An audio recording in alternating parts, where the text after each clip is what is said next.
All right, everybody.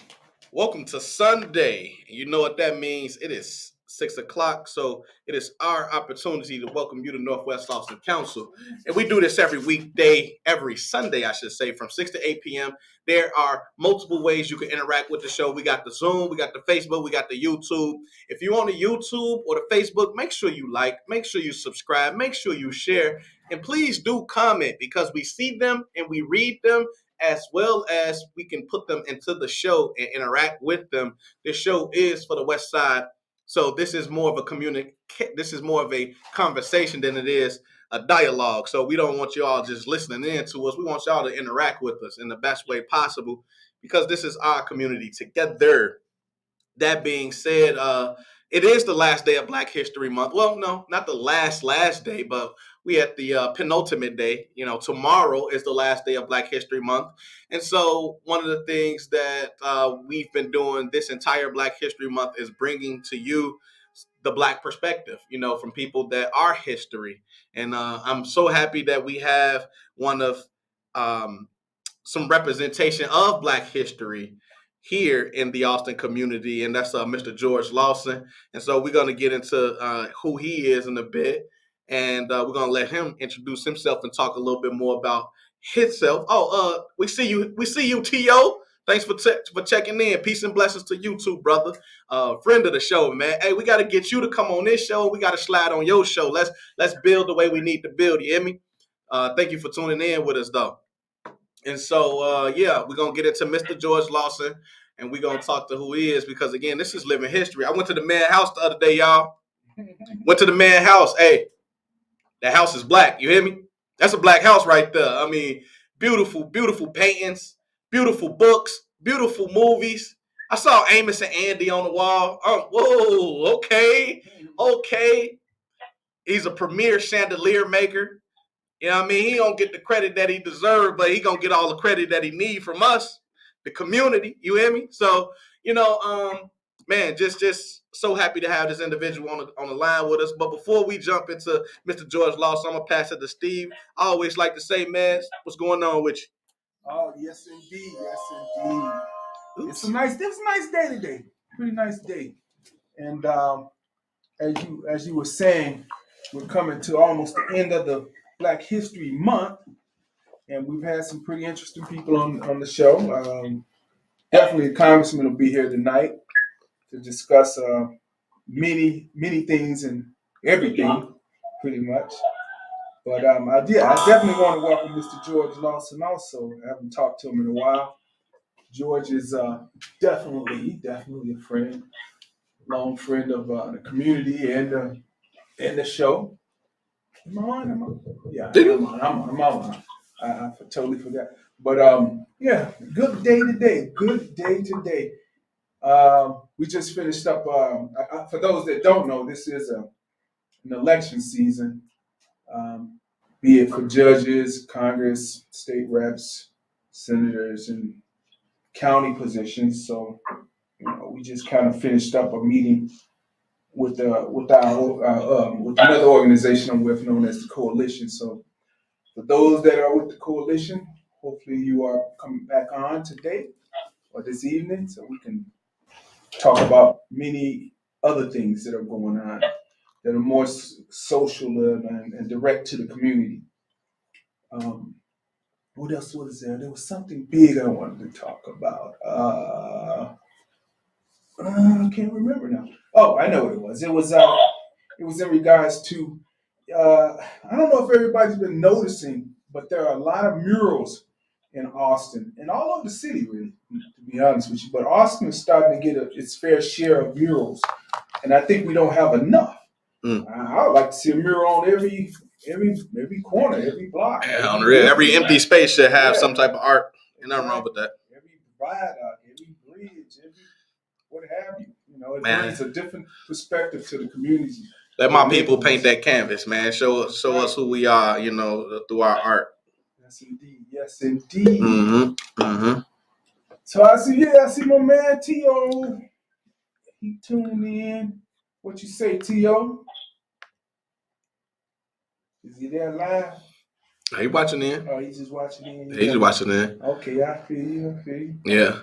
But what were you about to add something else? No, I want to go ahead and bring Mr. Lawson in. Right. So, Mr. George Lawson, man, let's talk about you. Let's talk about the reason why you are Black History, sir. Tell us a little bit about yourself. Well, when I first moved to Austin in 1967, there was an organization for blacks here, Organization for a Better Austin. And they were headquartered at Fulton, right across the street from Third Unitarian Church. That little white building was their headquarters.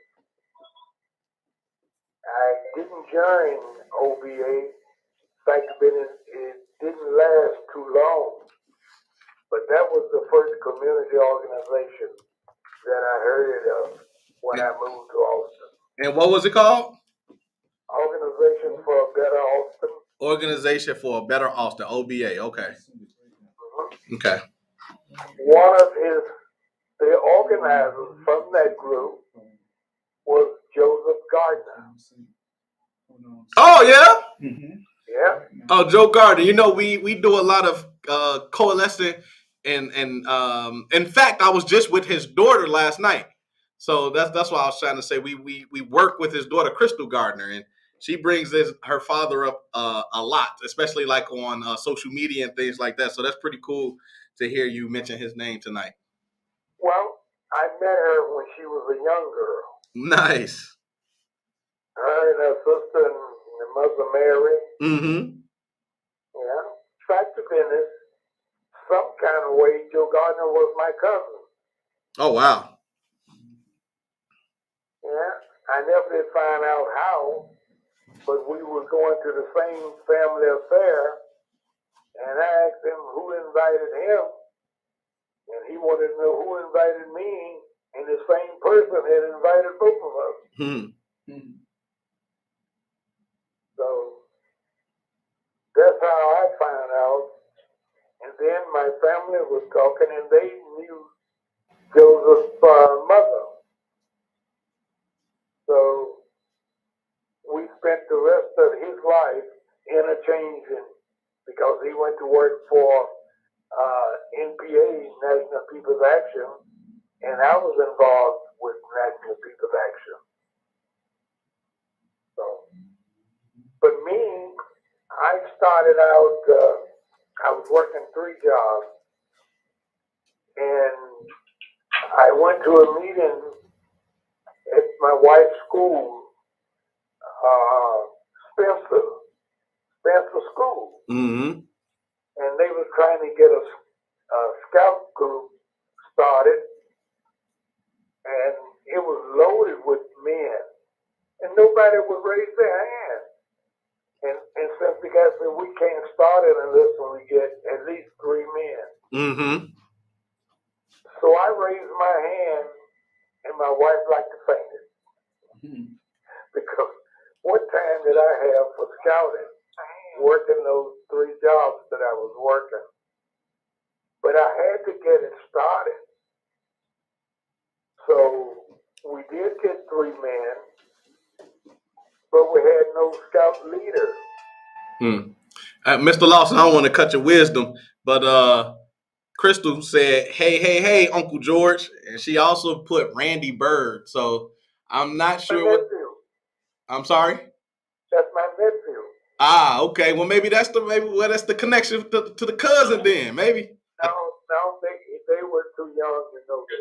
Okay. But I didn't know if Crystal would remember me. Oh yeah, she looking in. She actually listening in on the Facebook. Oh, hey baby girl. Oh hey Crystal, he said hey baby girl. I'm sure you can hear him, but you know.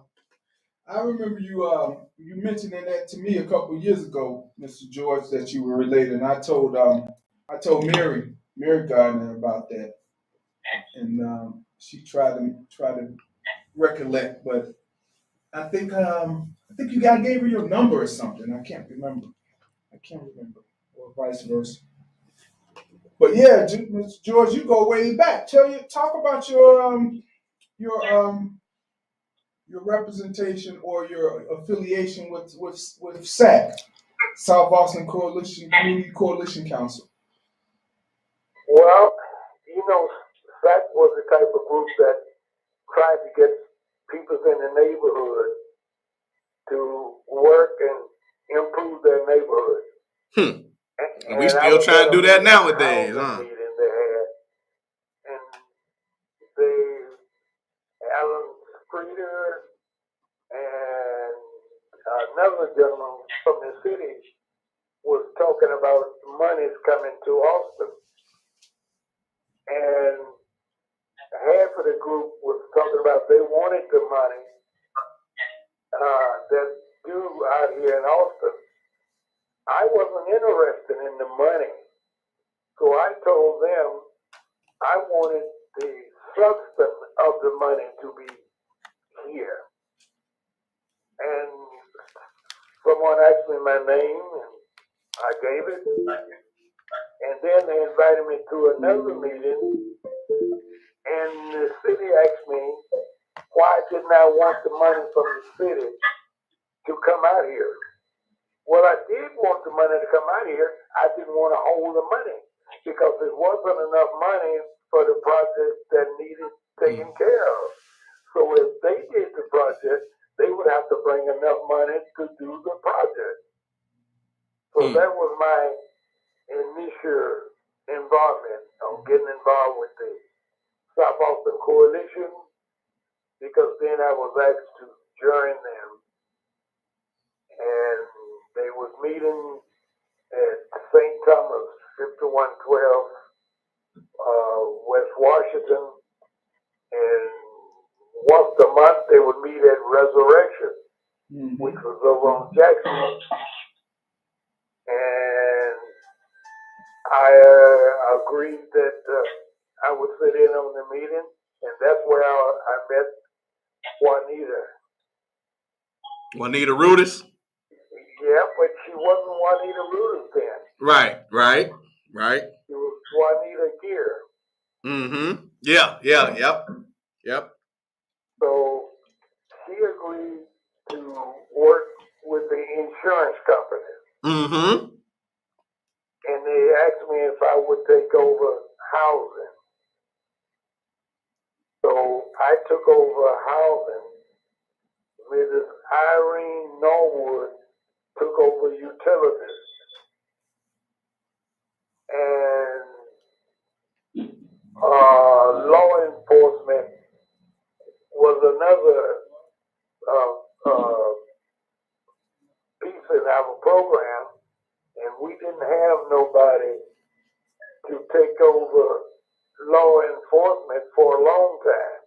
So we had a dual thing. Whoever was available would handle that part. And later we got distribution.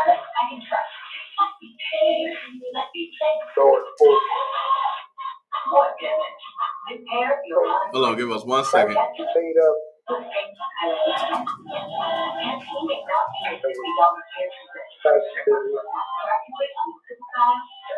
Over Manuel. Hold on, George. Yo, on my. For the island. Hold on, George. Hold on, real quick, George. On the Zoom, hey, hit the mute button. Zoom.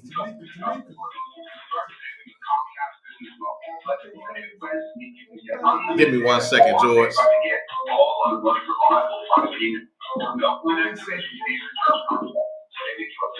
Hey, Tamika, you going crazy? Thank you so much, ma'am. Sorry about that, George. That's okay. Yeah. So you were saying you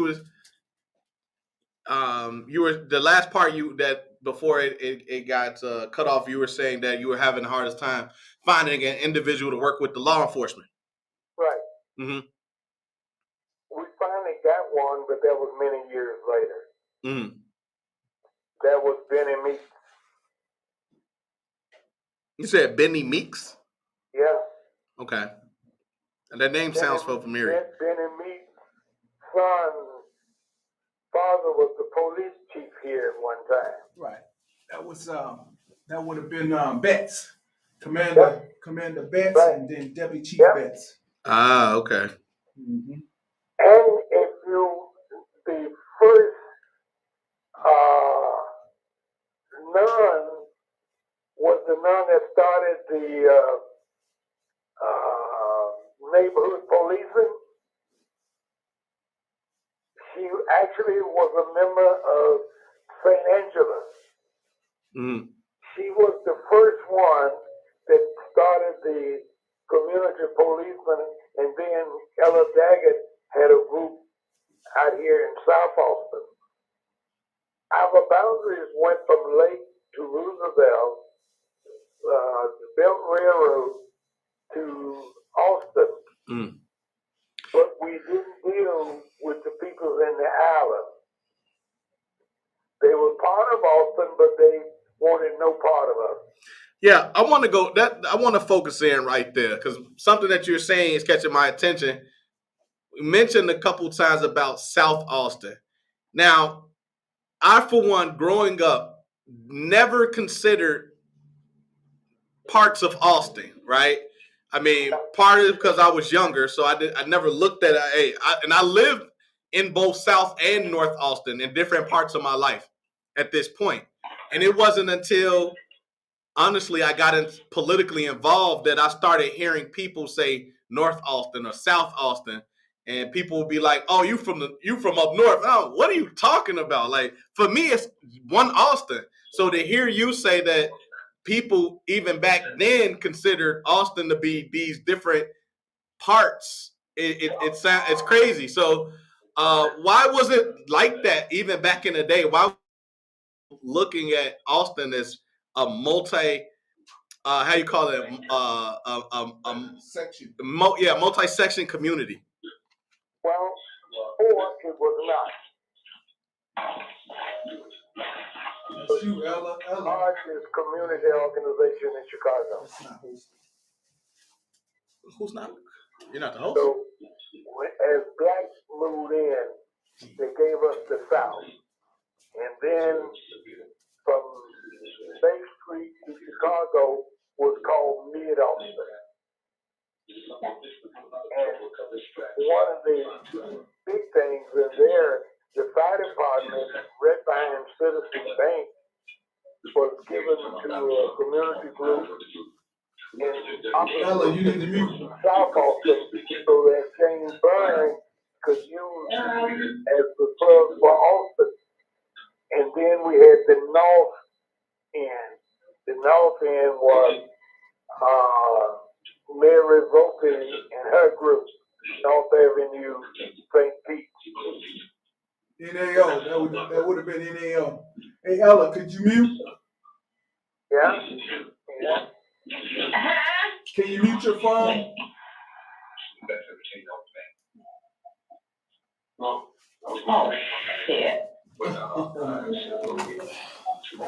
Hold on. Johnny's loud. 1 second. Let me see if I can get in.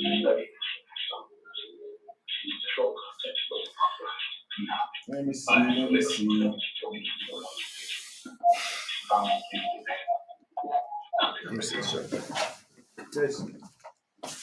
She just muted. Okay, Mr. George, go ahead.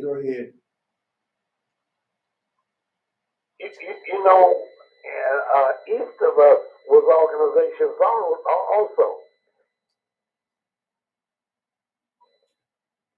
What were you saying? That each of the organizations what? East of Austin, they had an organization. I know the name and I can't even think of it now.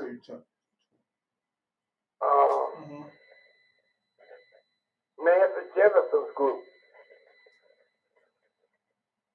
And they finally had an office on Kedzie and north of Carroll, the next street to Carroll. Stipend the office was there for years. And her main thing was to get people's jobs from the Dan Expressway and things like that. That was Nancy Jefferson on the East End. We did very little with them. So Austin was split up, and yet all of us were fighting on different projects in order to make this a better neighborhood.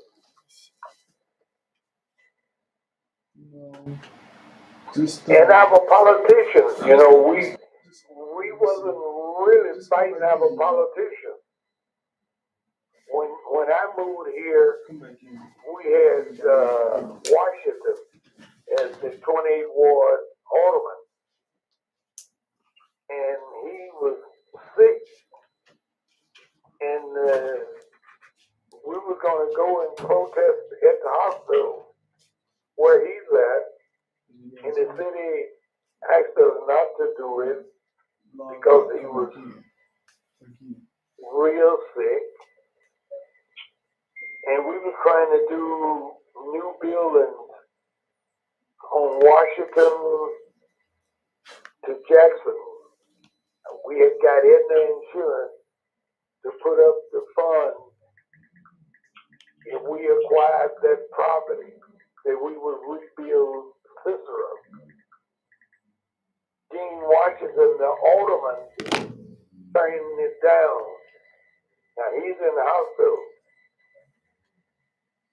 He said that we hadn't told the people, and this was one of those, it's an alley that had the name of a street with one house on it.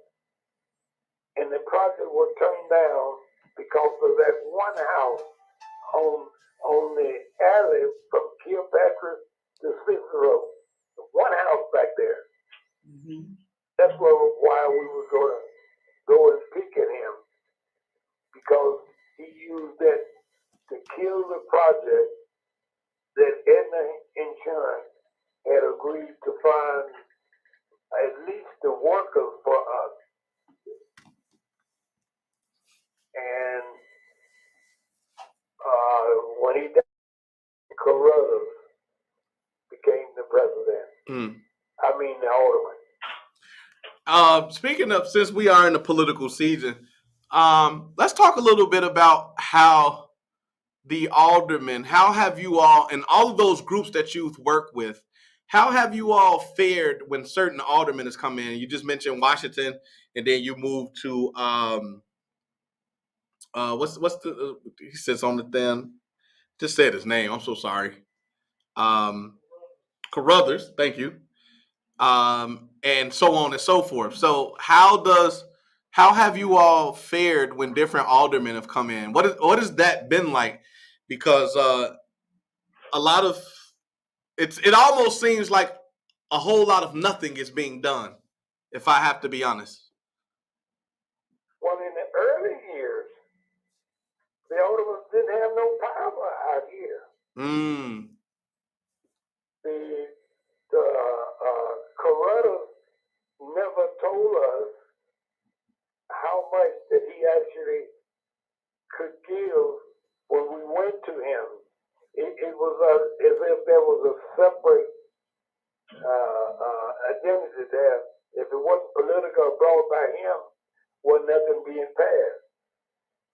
We changed that by getting the people out here to support us, and so the alderman had to work with us. 29th Ward, which came up to Madison Street, south, had an alderman by the name of Ed Cross. And we was getting nothing out of Cross. What we didn't know is that Cross was influenced by a guy in Florida named Nanstein. Cross was just a face in Austin. So let's be clear, Mr. George. When you said Carruthers, you're talking about Ike Carruthers' father. Yeah.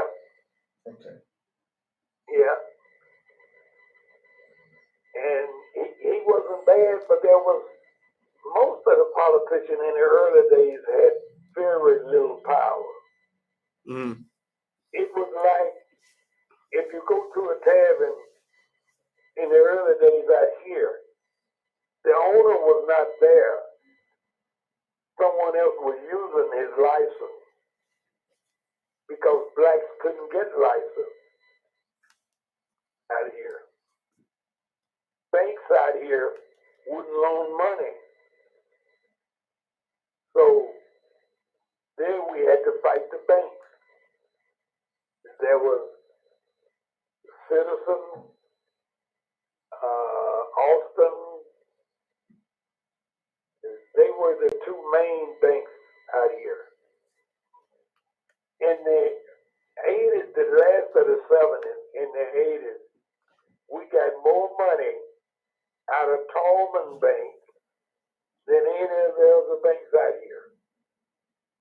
We was up to $82 million from Tallman Bank. Tallman's? Where was that bank used to be located? Tallman was on Kesley and 51st or 55th Street South. Yeah, Garfield. And they used to fund all the way over here in Austin? Yep. Oh, wow. No. How was y'all able to get that to happen? Well, like I say, we had got a little background, a little history on us. No, okay. Okay. So, Citizen Bank wasn't loaning money here. Mm-hmm. Austin Bank, regardless of how much you bank with them, you could bank with them, but they wouldn't tell you where they was loaning their money. Now that Austin Bank, that used to was that the one that was on North Avenue? No. Well, that No, wasn't. But Austin Bank was on Lake and Homicide. West. Oh, okay, right, okay, yeah. Lakin, okay, yeah, okay. Yeah. That, yep. So we had to go to Washington on them. Oh, wow. So we had to find out where they were loaning their money. Wow. That's why when we created that working with the banks, we found out where people was loaning the money, Mm-hmm. and the CBA, Collective Banking Association. We then found out where people were loaning the money. Austin was loaning the money everywhere but in Austin. Mm. So we said if Austin people were banking out here and couldn't get a loan, we didn't need to bank. Right. Right. So the Austin bank rating was low. Okay. And then Citizens sold their bank to First Star of Milwaukee. And their rating was low. So we went to Washington. It was a group of us, along with the bank president, went to Washington and got the rating changed to satisfactory. And the reward that we got for that transaction was for First Star Bank to open in our community, a branch. And they did on Central and Madison. I want to ask a couple questions about the coalition that you all took to Washington. How many people was it? And how did you get them to change the bank's rating to satisfactory? We met at the Federal Reserve Bank. Mm. We went to the Federal Reserve with the bank president. I was the only one representing South Austin. Okay. Okay. And Mary Nelson had a representative from her organization. Okay, so how many organizations would you say were represented? 2. Oh, just 2? So it's okay. And what in order for the Federal Reserve to meet with someone, it has to have the regulators in there also. Mm-hmm. So in our discussion, the main thing they wanted to know from the bank was what did they have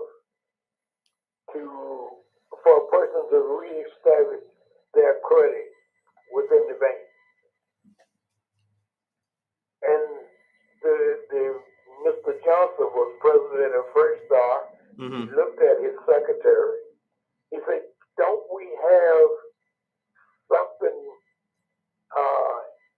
that shows that how a person can reestablish their credit in our bank?" Well, after sitting there for a second or two, I opened my briefcase and pulled out their reason for a person reestablishing, and that was the thing that got them to change the rating. And what was it called? I'm sorry, I kind of what was it called?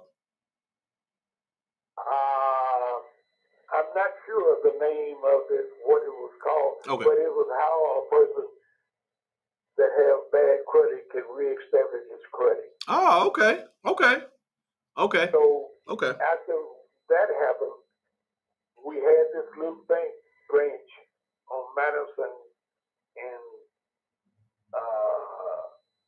Central. Then they had promised us they would build a bank branch, and they did at Laramie and Madison. That's called U.S. Bank now. Yeah. U.S. Bank is still on the corner. Oh yeah. Right. Yep. That used to be. That started out being First Star. Mm. Hello, Mr. Lawson. Arnold Beard on Gladys.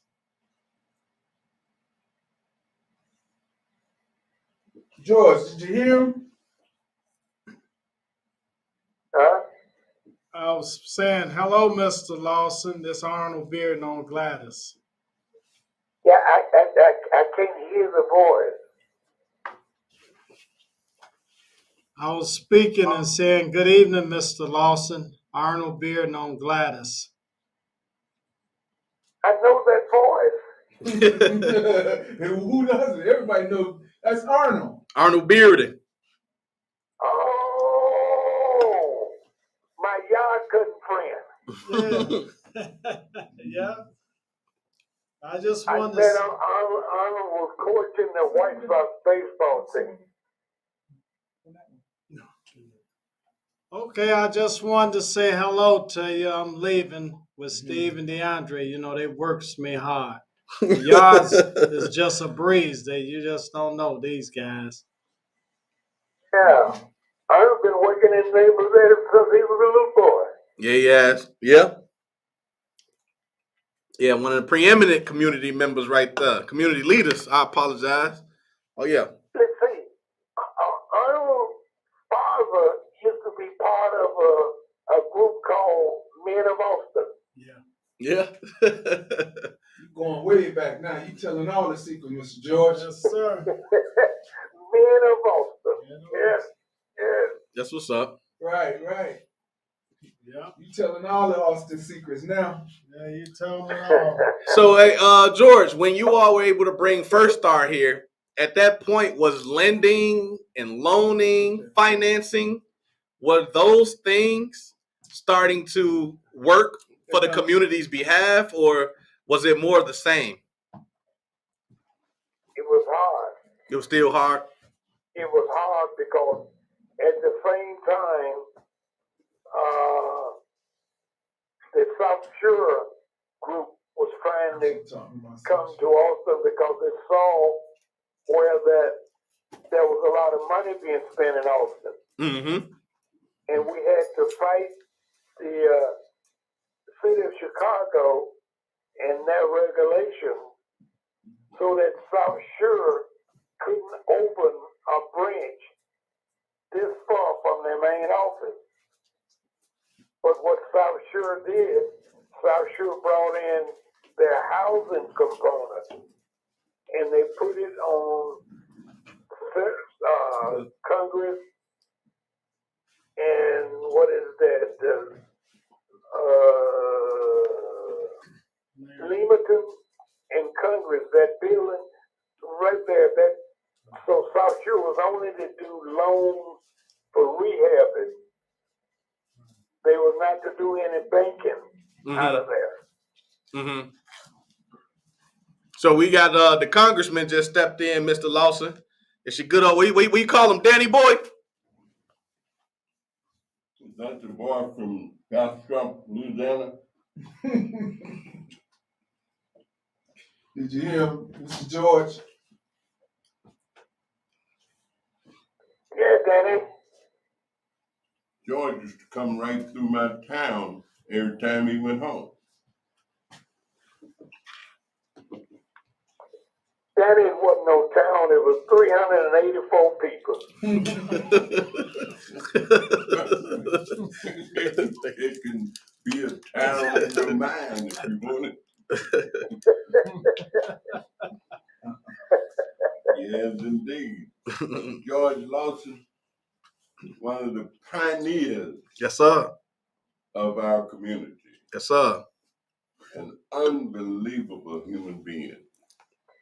One of the funniest people I ever met during community action. Creatively funny, but effective. You young guys don't know. The South Austin Coalition Community Council was the best grassroots organization in the United States of America in its heyday. When you hear about CRA, Community Reinvestment, LIHEAP, this bunch started LIHEAP. It really started in Ohio, but they took it to another level and made it a national program. We used to go in buildings when people would be so cold their teeth would be chattering. George would have snowflakes running out of his eyes. It would be so cold. So it's just good to hear you, my brother, and to know that you're still on the case. Yeah, right. Danny, I never did do it, but for that CRA, that Community Reinvestment Program, you paid my way to Washington to attend that meeting. I know you just donated the money to SAC, but with that money, I was able to make the trip to Washington. So thank you. I never did before, but thank you. Well, I thank you all for giving me the opportunity to be engaged and involved. A lot of folks who know Miss Drummond, this young bunch do, but they didn't know Miss Norwood. Grady Norwood's mama. Yeah. Who was the utilities chairman before Miss Drummond. And all they were super bad. All of them. Well, like one Caucasian gentleman who ran with them. One Drasic, who was the best organizing strategist after Saul Alinsky that has been in this country at that level of grassroots organizing. For sure. The only thing they was missing, they didn't have a preacher like Martin Luther King at that level. Therefore, they wasn't as well known. Bob told me the story of the Red Squad way back in the day when all the organizations just started became about, NAO, Northeast Austin Organization, SAC, South Austin Coalition Council, Mid-Austin, and Northwest Austin. We all have Red Squad files. I had one. Explain the Red Squad, please, to those that don't know. The Red Squad was a police unit that was keeping an eye on activists. And of course, OBA was infiltrated. And one of the active members was actually also a policeman and was creating the information. I didn't know that I had a file until Tim Black called me one day and said, So Danny, you seen your Red Squad file? Oh, that's because it's And I not. said, no, I ain't that's seen 'cause no Red They listening file. off your phone. He It's said, not- well, not connected. you got one because your name was in mine. And so he said, if you send $10 to the Roger Baldwin Foundation, they'll get a copy of your file and you can get it and read it. And I got it. Mm-hmm. And I had been followed by the police all to Chattanooga, Jesus. Tennessee. Hold on one second.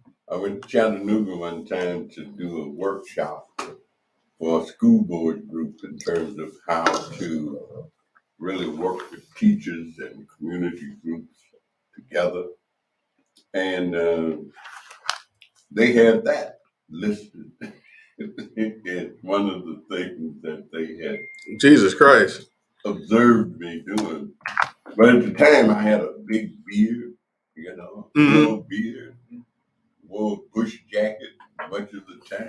What they were trying to say? They was classifying you as a thug because of that? Militant. Oh, militant. Okay. So, Yeah, okay. Militant.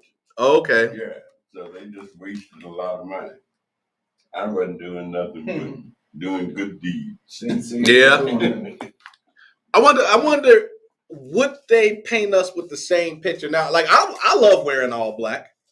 I'm pro black, or however you want to term that. I'm not against anybody else, but of course, I love my people. I love my culture. I love me. So I wonder if we was to exert that same type of style, would we be looked at the same way? Would they start creating jackets on us? I think so. Yeah. I think you're probably on somebody's list. Yeah. I can imagine. They would describe you as a youngish, intelligent, acting You right? black guy with low hair. Somebody write up a little report. They say some stuff from time that makes it Still low. kind of keep an eye on it. Yeah, right. Yeah, I was told actually by one of a fellow black doctor that once you get that doctorate, you go on the FBI list anyway. Wow. So Intelligent, acting black guy. yeah, right. Intelligent acting, man. That's how they describe me. It's crazy. Mr. Lawson, Yeah. we don't want to cut you out of there. No, because when Danny was talking, I just thought that in my lifetime, I've been Negroid, I've been colored, I've been black, and all of this in one generation. Jesus. Speaking of that, okay, I want to talk about the '60s. How was the '60s for you? You were growing up in that time, actually, right? I was a man. You're right. I mean, yeah. So you was really getting your grounding at that time. How old were you in the '30s, or?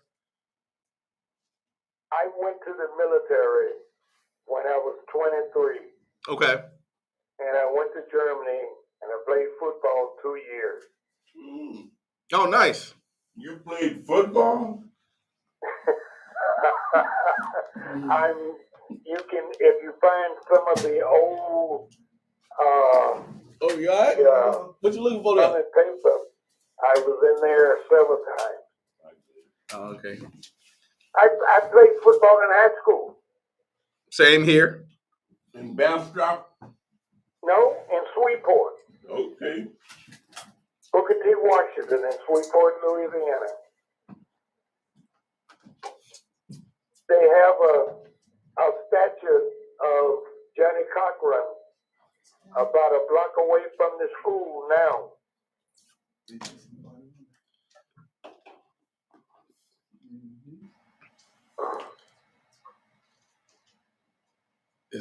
Is that Is Danny still there? Yes, sir. He's still here. Danny, I refereed for 25 years here in the city. All right. But That's how Johnson, when we opened the State Farm office here, Mm-hmm. he was a fellow official of mine, and he wasn't here long before they gave him half of Florida's territory, and they brought in Larry Williams. Which one is the host? Well, you know, Larry is one of the best insurance people. The only problem with Larry is his fraternity. We joke about that, you know, these fraternity guys, they like to play boys every once in a while.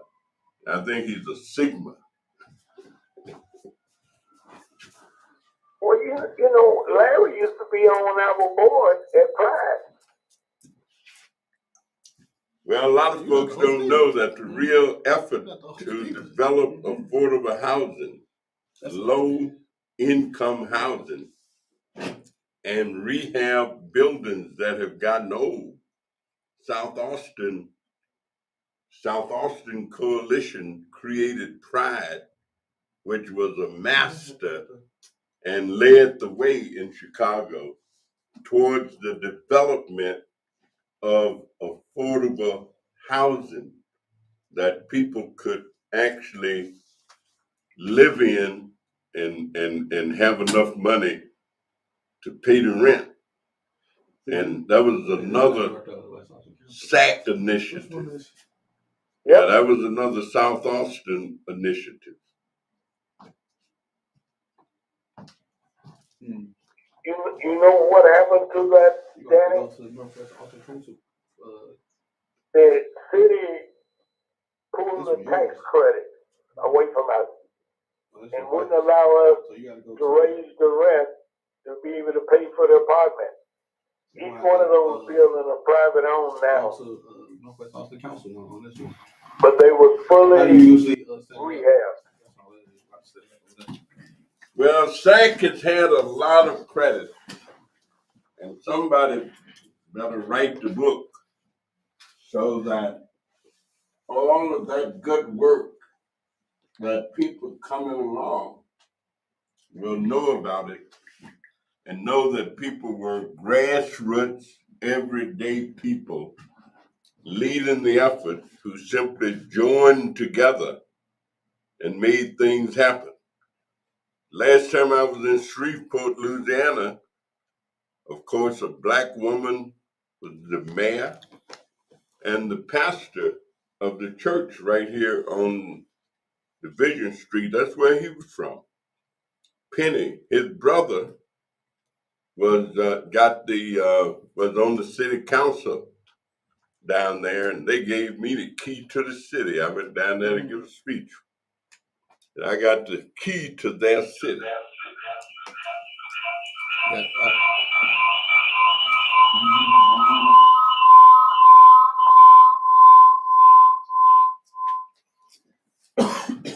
Okay. You know, Janet never took credit for the first program, ex-offenders program. That's good now. I have a copy of that newspaper where Danny was congratulating them for starting such a program for the ex-offenders. Is that how you built? And I'm talking to the congressman. Is that how you created the First Step Act? Well, or is that born off of it? Part of the STEP Act, yeah, actually has part of Second Chance Act in the First Step Act, and it increased. And the way we started the big effort on reentry, ex-offender stuff, was at a town hall meeting. And one of the people there said, what is one of the biggest problems in our community? And we said the large numbers of black men, especially coming home from prison. And we decided to take that up as a priority. The same little group also had the Red Ribbon bill passed in Springfield that put money into HIV/AIDS education organizations that had a budget of less than $100,000. Jeez. And that was practically all the black ones at that Wow. time. And so several $1 million,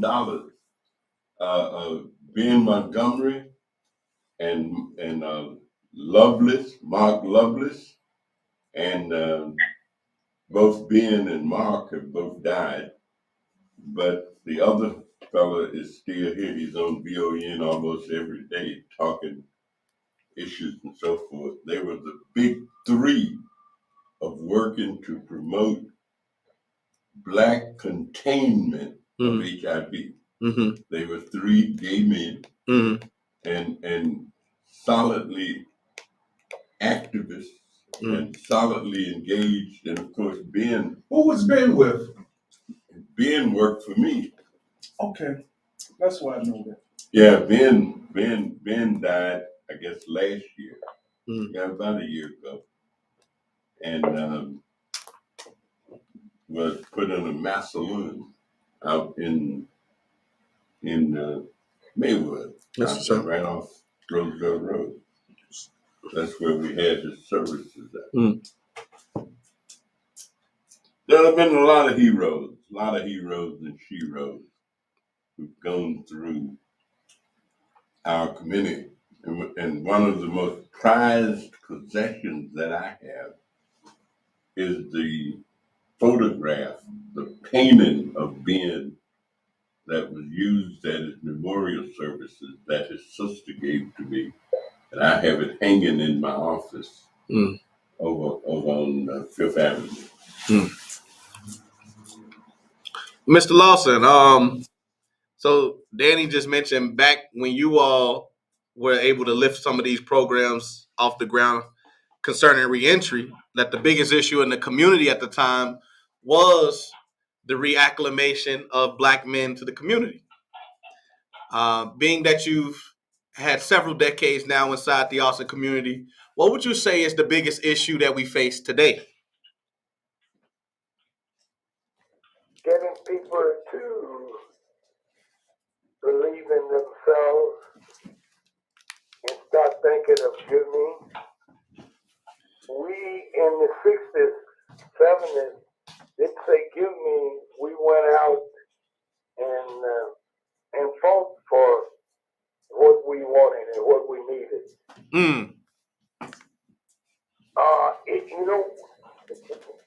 You should go by the bank and ask them for a copy of the CBA. Which bank? Any of them. Any bank. Okay. Supposed to have a copy available, so you can read about where they're making their loans. Oh wow. Okay, that's a good point. But I want to, but going back, so we also had a comment. You can't see it, obviously, you on the phone. But one of our officers, actually, Jermaine Nellum, she said broken families is also one of the biggest issues that we face today. And as you were saying, we don't know ourselves, and that leads to a lot of the issues that not only ourselves but our families have to confront. And so, what do you think about that? What do you think about the broken family idea and this dynamic that we are dealing with today? That's hard. Because we've always dealt with it. Okay. I asked no questions when I was growing up. I asked no questions. It wasn't a thing that I even thought about. Now, why do you say that? And when you say you ask no questions, what does that mean that you ask? Like, I'm saying, like, you didn't question your living conditions or your parents or the police. Like, what do you mean you didn't ask no questions? No, didn't ask nothing. How I was living, I knew I was eating. I knew people were providing. When they didn't have it, I know that I could go out and do something to bring in food. And so I did what I could, but I didn't ask my mother anything. I accepted whatsoever she said to me. Mm-hmm. So I had no problem with people saying, who are your daddy or something. I had no problem with that because at home I had a different life. What my mother was doing, telling me, and they didn't talk to children at my age about a family problem. No, it's like, that's funny because it makes me think about this meme that I've been seeing on social media flying around where it says, back in my day, the children weren't allowed to sit in the same room where the adults were having conversations. And I grew up in that era as well. I was born in '87, so I'm a child of the '80s, '90s. And my parents made sure we was playing video games and stuff. We couldn't be around adult conversation. And it's to hear you say that you didn't even question anything. There's a stark difference between where you were and where we are now. I'll tell you that. it was known as the switch. Right. But it was also respect. I'm saying individuals, children, respected even the guys on the street or on the corner in the neighborhood who may have been alcoholics or may have been drunk. They still would call him Mr. Drunk. Okay. Whatever. I'm saying this notion of being taught a certain level of respect, much of that has subsided. I'm saying I hear people arguing with their parents. I saw a guy and his mom in the store the other day. I went in there to get something, and they were just arguing to beat the band about whatever it was. And he was treating his mother as if she was his peer. I've seen kids curse their parents. You bitch. Oh my God. Yeah. We wouldn't have even thought of. Man, you would have thought. Hey, you would have thought death. You'd have thought death would have came before something like that. Well, we would have had our mouth washed out with soap. I tell people. So I was fortunate enough. I was adopted, and I was fortunate enough to be raised by a grandmother, a legit grandmother. So I experienced having my mouth washed out with soap. I experienced having to go get me a switch and figure out, and be trying to pick the smallest one, but them the sharpest ones. You really like I know that life. You know what I mean? So I grew up learning, respect in that way. You know what I mean? So I know that. So just to refresh, we have Mr. George Lawson on the line, former member of South Boston Coalition Council and many other organizations that are in Austin. One other thing, Mr. George, that most people don't know, you were a good friend to Butch Campbell. Oh, Butchie. That's right. Well, George, tell them how we got the Austin Bank that existed. I didn't hear the last of it. The Austin Bank. How did we get really involved with the Austin Bank and changed its policies using CRA as a way of doing it? That was hard. Mr. Miller and Bresnak, his son-in-law, was the president and vice president. Before you came aboard, Danny, and they were not letting money out in the neighborhood. Right. There was a church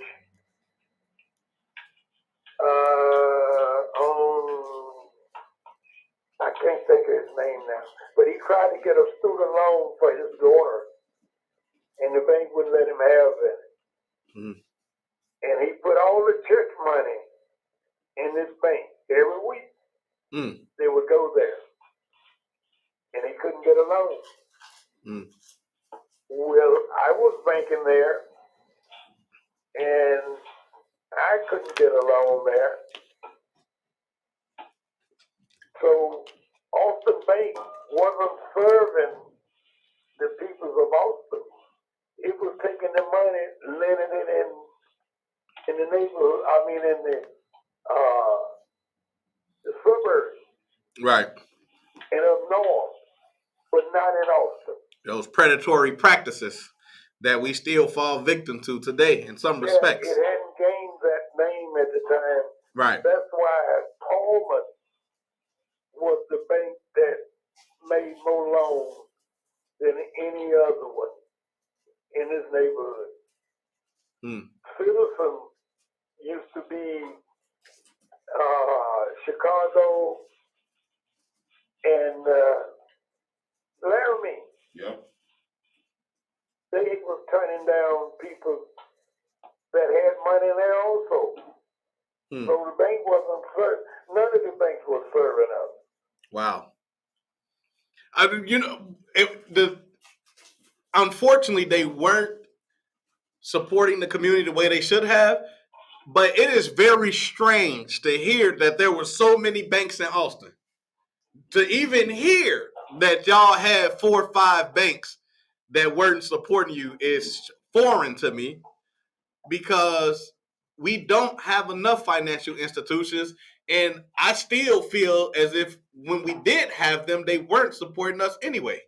And the ones that we do have, I don't think they're supporting us either. So I like this idea of you said going to ask for their, what did you say? Was it CBA or CRA? Yeah, CRA. Ask for their CRA. Okay. But you know, What they did. when I moved to Austin, the insurance companies was the same way. Wow. Couldn't get insurance out here. They came up with something called the Fair Plan. Mm-hmm. I worked Remember with that, Otis Daddy? Collins on that. Otis Collins, who was Earlene Collins' husband, who was in the state legislature. And Earlene eventually went to the state senate and then became the county board commissioner. Yeah, the Community Reinvestment Act was a big thing. And they see we did a lot of testing back in the day, see what banks were doing. I think the last time we did a test, it was with Austin Bank, and it was around about 1997, 98. We actually sent the white gentleman in to see if he could get a loan, and he told me some phenomenal things. So y'all did the color test, huh? He said they sat him down, gave him coffee and rolls. I said, I ain't never seen Austin Bank on Lake Street do any of that. But yeah, we What they did was they held up the sale of the bank. That is, SAC initiated. It wasn't a boycott, but the bank finally, after people were complaining, the owners of the bank decided they would sell it. And group formed. One of the owners, still one of the people who became an owner, lives in the 5700 block on Race right now. Oh wow! New England. He been living there. He was living there then. Wow. But they held up the sale of the bank and would not let the new owners purchase the bank until they agreed to the reinvestment strategy that we had come up with. That's beautiful. And they actually lived by it. They changed the policies. They started lending money. The other bank wouldn't make no home mortgages. The other bank wouldn't lend money to any churches. The other bank didn't have nobody black working there. We had a fellow we put in there as the vice president of the bank. Bill, what's his name? Bill, I'll think of it in a minute. You talking about ABC? Yeah. That was Mr. I can't think of his name right now, but then eventually he went into real estate and became a developer himself. But we got Bill, I think Gaddis. Bill Gaddis. Bill Gaddis. Gaddis, yeah. On the screen. But what was ABC Bank's president name? Because I met him just before. I know Miss Span had a good relationship with him, and you had a relationship. Sam Scott. Yep, Sam Scott. Mm-hmm. Yeah, Sam Scott was a good guy, an Italian fellow whose actual name was Sam Scabiani, but he shortened it to Scott. I just wanted to make sure that I got the Zoom involved. Anybody got any questions for Mr. Lawson, or just got any comments or anything y'all want to add? We just talking about history right now. Yeah, hey, it's great hearing him speak. I'm sorry I didn't know him. Oh, you getting to know him today though? Talk to us. I get to know him today. Right. Yes, sir. He worked with Great Butch. man. He worked with Butch. I think where did you work with Butch at? Well, over Bush, Carruthers hit during the campaign. Carruthers hit Bush with the stick, and we had to take him to Loretta Hospital, and we spent the night in the hospital with Bush. It was during campaigning. And Butch was all over. See, the groups worked together, even though Butch, at one time, Butch lived in the 5800 block on Washington Boulevard. And the way Butch happened to end up living in the 5800 block on Washington Boulevard is Ed Smith was living there and had bought a house. But then when Ed decided that he might run for alderman, he moved out of the house and moved down on Kedzie, almost to Kedzie in Washington. And Butch moved into what had been Ed Smith's house.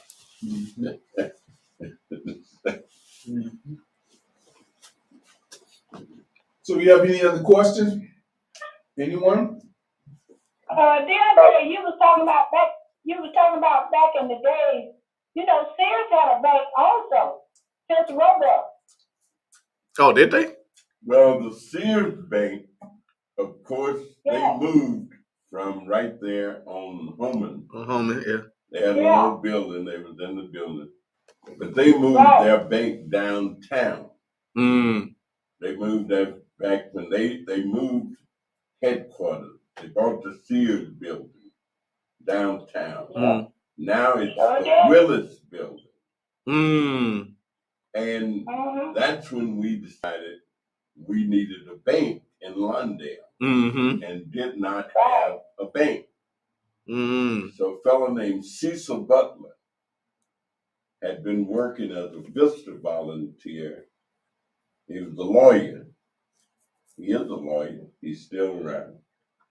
And we had gotten a grant to do a shopping center at Roosevelt and Homan, but we could never acquire the land because the people who owned the land always wanted too much money. And so if the city didn't declare slum and blighted or use the concepts of urban renewal to take the land, so then Cecil and the group went and asked the Commerce Department if we could use the money from that grant to capitalize a bank. And they said yes. 90% of the capitalization of that bank came from a grant. And then some people were allowed to purchase up to $25,000 worth of stock in the bank. Those who were principal organizers.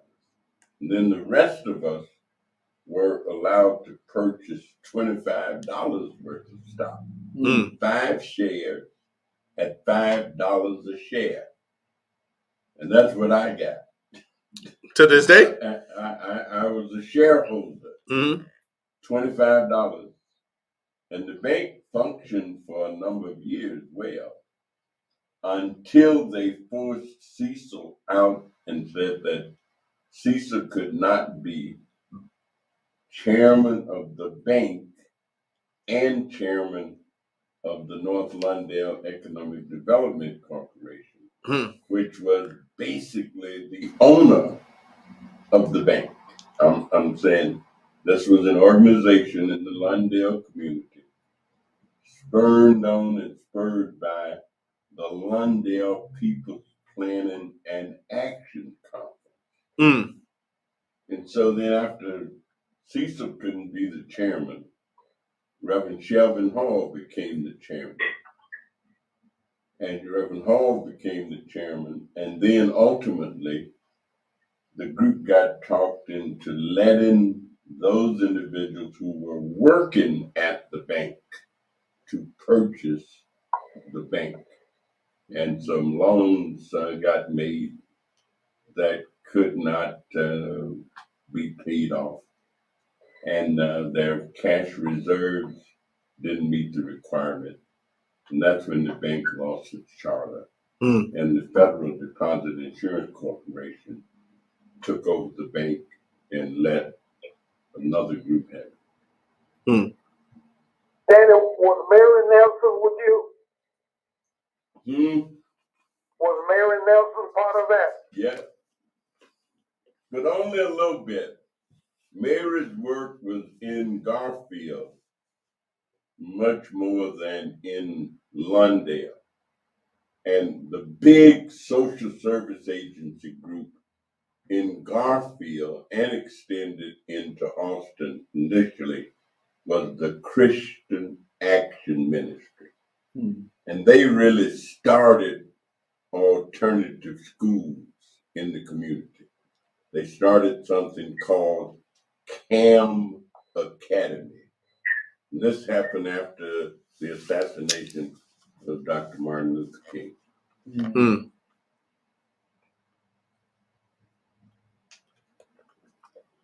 So does anyone else have any more questions?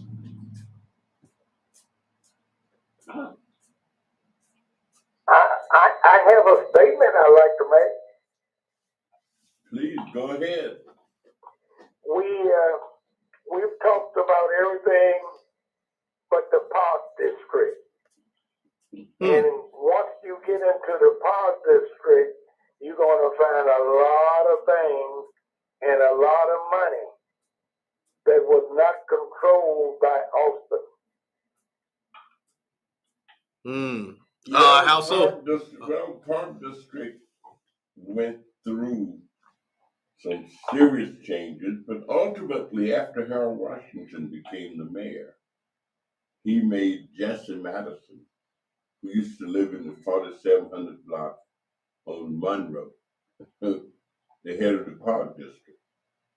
We managed to get Jesse Madison made state representative.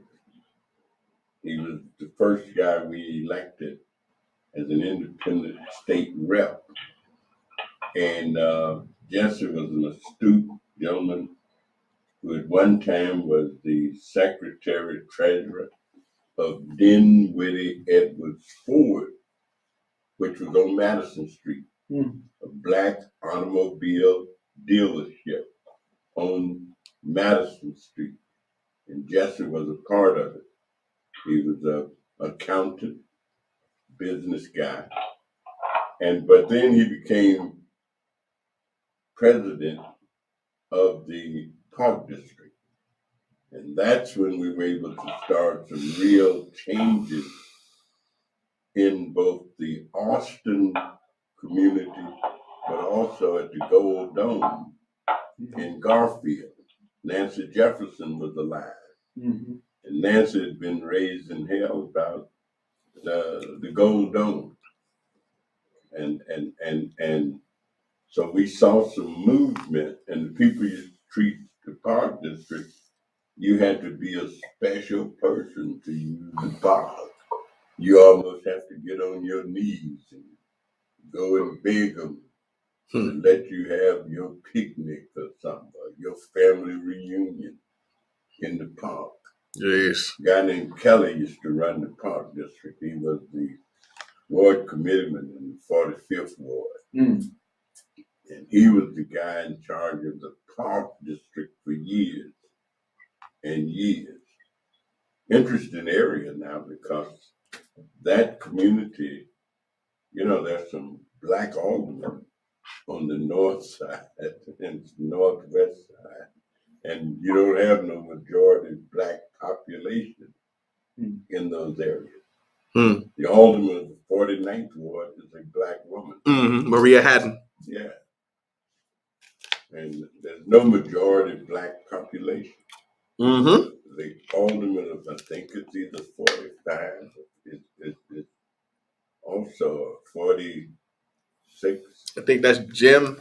45 is Jim. 46 is Jim Kappelman, I think. No, okay, it's not Kaplan. Then the other ward, the alderman is an African American. And up north? Yeah, northwest. I just didn't think about that one. I gotta remember which person that is. Somebody that's listening, tell us who that is. I know y'all politically astute. 40. Should run an ad. Yeah, this is a good point. So this is a good point in the show where we want to make sure that everybody is eating healthy, drinking healthy, and the best way to do that is to join the Seoul City Market. Have you been to the Seoul City Community Market yet? It's a pop-up grocery store over on the west side of Chicago in the Austin neighborhood. They have local vendors selling fresh fruit, vegetables, meats, prepared foods, and honestly more things than I can even say in this video. What's also pretty cool is they accept link card and they also match up to $25 of link card purchases. They even have a free photo booth, which honestly I think is a really nice touch. It's over on 5713 West Chicago Avenue, right at the corner of Chicago Avenue and Waller. Click on over to our profile for more info. All right. So yeah, 5713 West Chicago Avenue is the Seoul City Fresh Market. It goes on every Saturday and Sunday, 9 to 3 on Saturday, 10 to 3 on Sunday. Fresh fruits and vegetables. In fact, I went yesterday after we were giving our masks and hand sanitizer out, which, by the way, we will be doing that next week, next Saturday. So if you need masks and hand sanitizer, please stop by 5730 West Division. We have them. You get a full box. That's 20 in there. And you also get some nice hand sanitizer. So, and if you know individuals that need those things, let them know because we will be here from 9 to noon next Saturday. I also passing that out. I said that to say, as I left and was doing that this past Saturday, I went over to the fresh market and I picked up some produce. Support the community because the community supports us. That's right. 5713 West. Do they have organic food? Good question. I don't recall seeing anything organic yet. I do know one of the things we had Liz on about 2 weeks ago. One of the difficulties about purchasing some of that product to bring to the community is the cost. And so to try to be as cost effective as possible is rather difficult. So one of the things that she does is she makes sure that she gets good quality product that is on sale so that she can give it to us at a reasonable price. There is also link match, so up to $25 for those that are using link. So that's a good touch too. I do think once the location itself opens up, which is they're looking towards maybe fall of this year to have it fully up and running. You'll probably see some organic foods because they do. She has considered different tiers, so she's aiming to get those middle income individuals, but also it will support the lower and upper income individuals from the community. Because as we know, Austin is very diverse, even in how many individuals here has money. There's a lot of money here in Austin. You can act like you don't know, but it is. It is. Does organic stuff cost more? It does cost more. Yeah. It does cost more. You make hot water cornbread. Okay. Man, I'm trying to tell you. No, I was just thinking of Frederick Douglass, who said that there was one thing he knew, if he didn't know anything else, and that is, in this world, you may not get all that you pay for, but you will pay for everything that you get, and that you will pay for one way or the other. Yeah. And so if you want something that costs more, you definitely gonna have to pay more. Yeah. Pay the cost to be the boss. But I'm told that it's really not more expensive if you get all the way in it. I mean, you really got to be vegetarian to take advantage of it. And it's your health. Huh? Right. I was gonna say, playing on what the congressman was saying.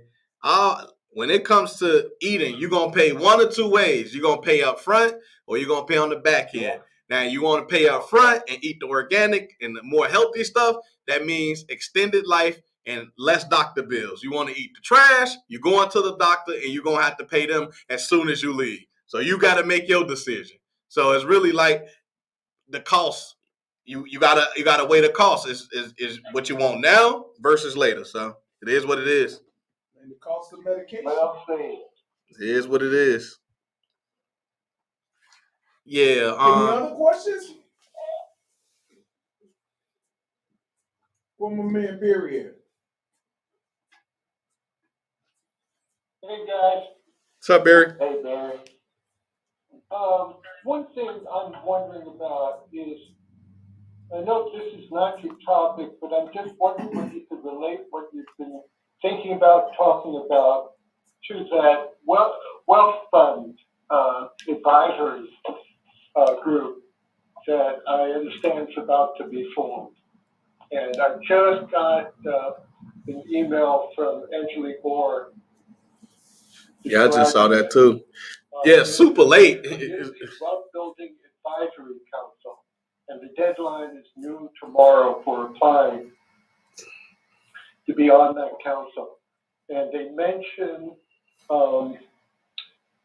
supportive models like Co-ops. local democratic shared ownership and control Co-ops of community assets. For example, worker cooperatives, housing cooperatives, community land trusts, community investment vehicles into commercial real estate and more. And since So I know that's a mouthful, but I'm just wondering what you guys know about it. I know it's tough to do, and I've been involved with groups in many places throughout the country who have tried to do it. Yeah. And in few instances have been successful. It is an intriguing concept.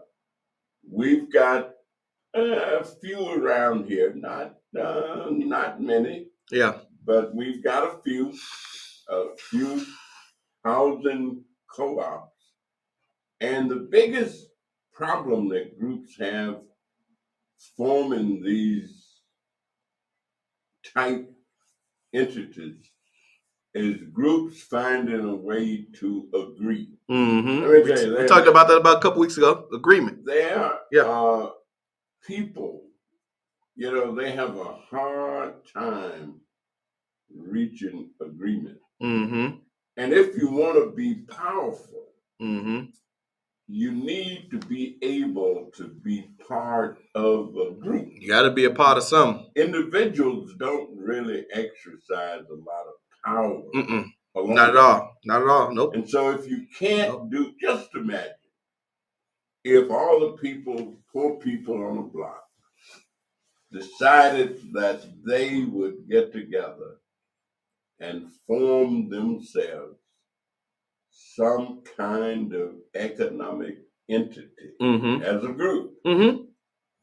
and they would make money for themselves, and they could run whatever it is.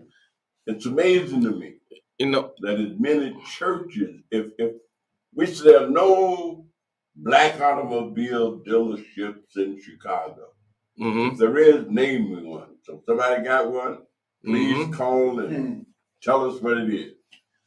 Not but even that. The churches, I'm saying, if a group of churches got together and bought or created an automobile dealership, and if nobody bought cars from them except themselves, they could make some money.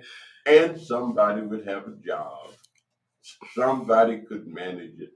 And we wouldn't have to say there are no black automobile dealerships in Chicago. I mean, I think you touched on this last week, and you said it's about having the vision to be able to do these things.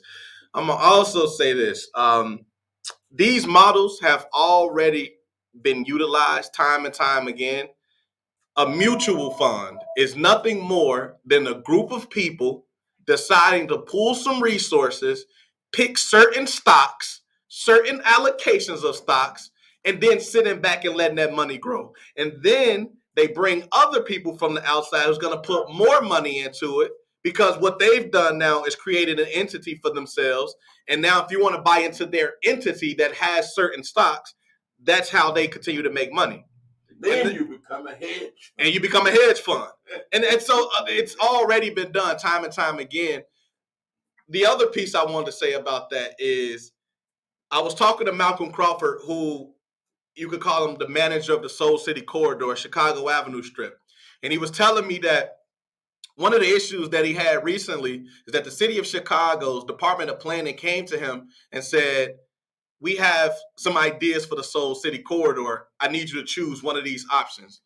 And he was telling me this because he said, for all of the work that has been put into Soul City by people from the community, the city didn't think that it was proper for them to then ask these individuals what they wanted to go in the Soul City Corridor area.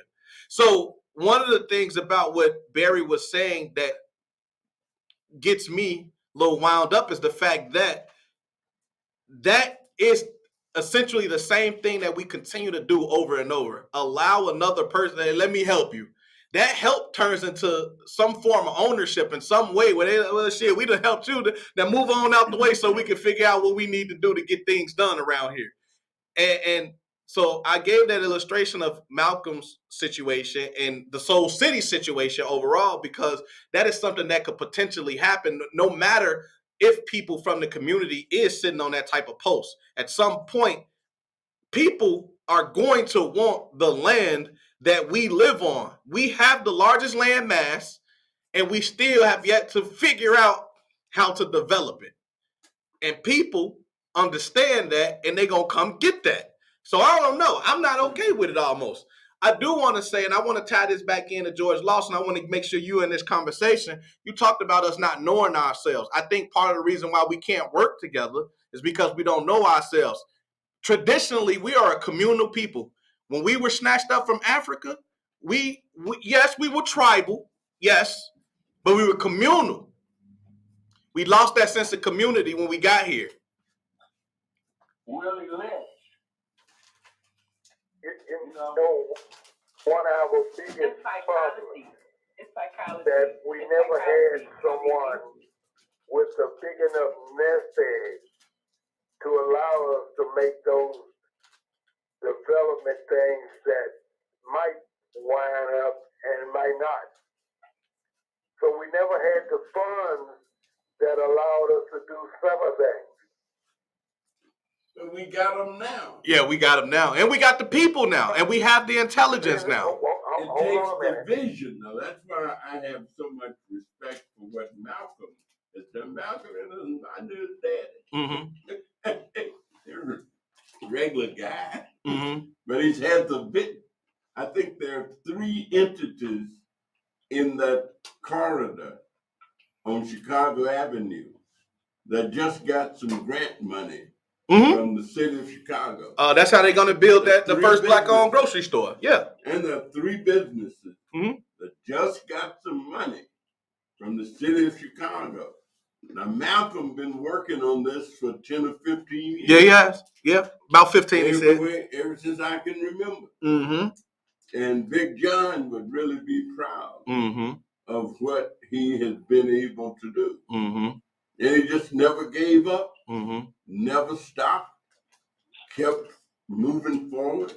I can remember when they were scared he was going to have to give up the place where he's located. Yeah, Sankofa. Yeah, well, because there were back taxes on it. Yeah. There was taxes that hadn't been satisfied, hadn't been paid, and so forth. We were pleased to be able to work with them to try to deal with that in terms of the tax assessor some time ago. And so if you believe it and stick to it and work it and do it, you can achieve it. Yes, sir. I want to get George Lawson. I'm gonna go to you, Mr. Lawson, and then I'm gonna go to you, Yvonne, because I heard you talking about psychology, and I love that. So, Mr. Lawson, so what were you saying? We never had the income, or we never had funds really to allow someone to work through a long period as the whites did in their day. We had to use our funds as we got them, so if we made a mistake, we were broke. That was our biggest hinder. We didn't have organizations that would sponsor somebody. That would allow them to branch out. I want to build on that. Last week, the congressman talked about how those individuals that came across the border, whether it was boats or what have you, they had people that would bring them into their home, allow them to stay, get established. But at some point, they became beholden to that group, right? And that's probably how we got our mobs and gangs and things like that formed. But the question is, how come we don't have a situation like that for black folk? I feel you. We might not have but $100, but 5 of us with $100 is $500, and we could help somebody get on their feet though. And all that dude got to do is understand who helped him and give back where he's supposed to get back at. Everything required a certain amount of sacrifice. Right. Many of us would be shocked at people now who own real estate. When they came to Chicago, they used to sleep in the same bed. One person would sleep in the bed during the daytime. Another person would sleep in the bed at night. And that's how they then ended up buying their first building. And then that's how they ended up buying another building. Yeah, I was talking to a young black guy the other day who's a borrower. And he got at least, I made an assessment of it, of $800,000 or $900,000 worth of real estate. Nice. It's beautiful. And we just happened to start talking. It's beautiful. He said he owned the building over, how he got his first building, how he got his next building, how he got his next building. And he's just a regular guy cutting hair and delightful to talk with. And he is probably a millionaire. And I'd say he's probably about 32, 33 years old. I'm on his heels. Hey, Yvonne, I want to bring you into the conversation. You were saying it's the psychology? Yeah. So here's how I understand it. When we talk about sitting at the table of brotherhood to talk about what's in our community, the first people that need to be at the table and stay at the table is the people that live in the community.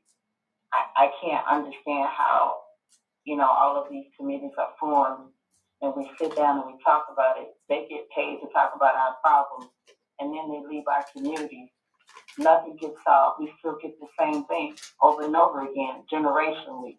Because what I started doing is facing my history in my own family, like really taking a really, really good look to see if anything changed economically. The education part we're getting, like we're going out to college, we're still sucking up debt. We still can't get ahead. You know, I got 3 of my children with college debt. How do they get ahead? They're fighting to be free of a system that's racist. The APA apologized October 29th, 2021, of the racist policies that they put in place. It's 2 steps that won't. A white psychologist said, he said structuralism and functionalism is how we're going to get people to understand that, hey, they need us. But it's the other way around. They need us. The people have the power. We always had it. Dr. Amos Wilson, in his books, when he talked about economic empowerment, he says that if we band together as Black people and put our few coins together, like DeAndre said, yeah, we all got $100, but it's 5 of us. Now we got $500. What can we do with the economic power and money that we collectively have? Black psychology says that we have to look at everything that contains Black life. Listen, it ain't just us going to work and coming home and taking care of our children. It's everything that governs us. It's the school system, it's the medical system, it's the criminal justice system, it's everything. We're surrounded. How do we build community again within ourselves? We're communal people, like DeAndre said. How do we do it? My grandmother did it. Her mama did it. It's like going back to those basic principles of helping each other. Like, what's wrong with that? All you got to do is do it. I bet you I know at least 50 people who have bought themselves getaway homes in Florida. I'm saying they're in Florida right now. I know another 50 that bought themselves some stuff in Las Vegas, Nevada. And they're there right now. And they're going to stay there until it starts getting warm. Then they'll come back. I'm talking about, I personally know these people. They are people, and they're just people who had jobs, and they taught school, and they was policemen, and they was whatever. But just as they bought them houses in Las Vegas, is their getaway places, or their summer place, or their whatever place in Miami, and Fort Lauderdale, and Hollywood, and all these other places. They could have put that stuff together and did some creative financing and bought themselves a block in Chicago and bought up all the buildings in Chicago, fixed them up, sold them, and let some other people rent them. And I'm saying there are people doing all of these things. Absolutely. All Black people ain't poor. No. All of them are not uneducated. No. They don't feel disadvantaged personally because they don't see themselves being disadvantaged. But the group has all of these issues and problems and so and so. And I got people who tell me, I don't want to hear about the problems. Yeah, they got problems. But everybody got them though. Yeah, I get it. Yep. And so we have to become the collective if we're going to solve the problem. Absolutely. And meet the need. Absolutely. Well, I think the operative word in community is communication. We don't even talk to each other. We have to have a vessel that allows the individuals in the neighborhood to speak, to coalesce. Oh, we got the vessel. We got that. That's right here. We know that. And as we talk to these blocks and as we talk to these neighbors, we tell them, don't miss a beat. Stay in contact. But they're not communities. Because right, we not community, right? Coming together, right, in unity. Mm-hmm. And so if you're not coming together, right, in unity, you don't have no community. Mm-hmm. You got a place where you go. I always say we got a neighborhood. It's a neighborhood. This is people that look alike. Got no community. The people look alike. Because that's what community really means. Mm-hmm. Right. You have to unite. Mm-hmm. But you gotta have the conversation. Every time I talk to someone, they're talking about their own individual issue, which is common with the issue of the other person. And I try to tell them, we have to amalgamate. We have to unify. We have to come together under a logistical system that applies to each one of us, but supports all of us. So one of the things that tonight is my last class, and I get a week off, and then I gotta not the last one, but just the last class, and then I get a week off. But I'm in change management right now, so I've learned a lot about persuasive messaging. In fact, I learned that a lot of political figures use some of these strategies that I've learned in order to reach populations that they're trying to target. Most of what I learned has a lot to do with the emotional aspects of connecting with people. More often than not, we utilize cognitive thinking, believing that is the rationale by which people will connect to our ideas. And that's not true. They have to be emotionally motivated. And then there's this piece about what's in it for me, personal valence, that matters the most. Exactly. If we cannot emotionally arouse people, as well as give them the idea of what's in it for them to connect, they will never connect. That's where we're at right now. So we got to create the perfect message that sends the idea that we supposed to be communicating in unity to create what we're looking for. Well, I think the emotional piece is a very important aspect. Mm-hmm. I went to a rally this afternoon with about maybe 10,000 Ukrainians on Chicago Avenue.